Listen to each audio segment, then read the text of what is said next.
আর্থিক সমস্যার কারণে আফগানিস্তানের বিপক্ষে আসন্ন ক্রিকেট সিরিজ বাতিল করেছে আয়ারল্যান্ড ক্রিকেট বোর্ড।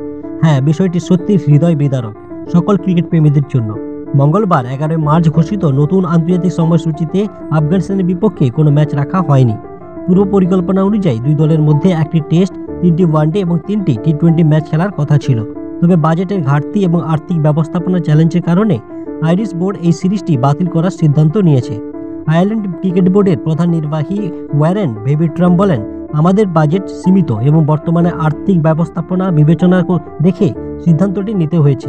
আমরা চাই সঠিক স্থানে বিনিয়োগ করে ভবিষ্যতের জন্য টেকসই পরিকল্পনা গড়ে তুলতে। তিনি আরও জানান, আর্থিক সাশ্রয় করতে গিয়ে কিছু কঠিন সিদ্ধান্ত নিতে হয়েছে আমাদের এবং আফগানিস্তানের বিপক্ষে এই সিরিজ বাতিল করাটাই সবচেয়ে যুক্তিযুক্ত বলে বিবেচিত হয়েছে। অন্যদিকে আফগানিস্তান ক্রিকেট বোর্ড এখনও এই সিদ্ধান্ত নিয়ে কোনো আনুষ্ঠানিক প্রতিক্রিয়া জানায়নি। 2017 সালে আফগানিস্তান ও আয়ারল্যান্ড আইসিসি পূর্ণ সদস্যপদ লাভ করে। এরপর থেকে দুই দলের মধ্যে টেস্ট ক্রিকেটে দুবার দেখা হয়েছে, যেখানে উভয় দলই একটি করে ম্যাচ জয় করেছে। এই সিরিজ বাতিল হওয়ায় দুই দেশের মধ্যকার ক্রিকেটীয় সম্পর্ক এবং আফগানিস্তানের আন্তর্জাতিক ম্যাচ সূচিতে প্রভাব পড়তে পারে বলে মনে করছেন অনেক বিশ্লেষক। খেলোয়াড় ও ভক্তদের মাঝেও কিছুটা হতাশ দেখা দিয়েছে। এরকম ক্রিকেটের নিত্য নতুন খবর পেতে আমাদের সঙ্গে থাকুন।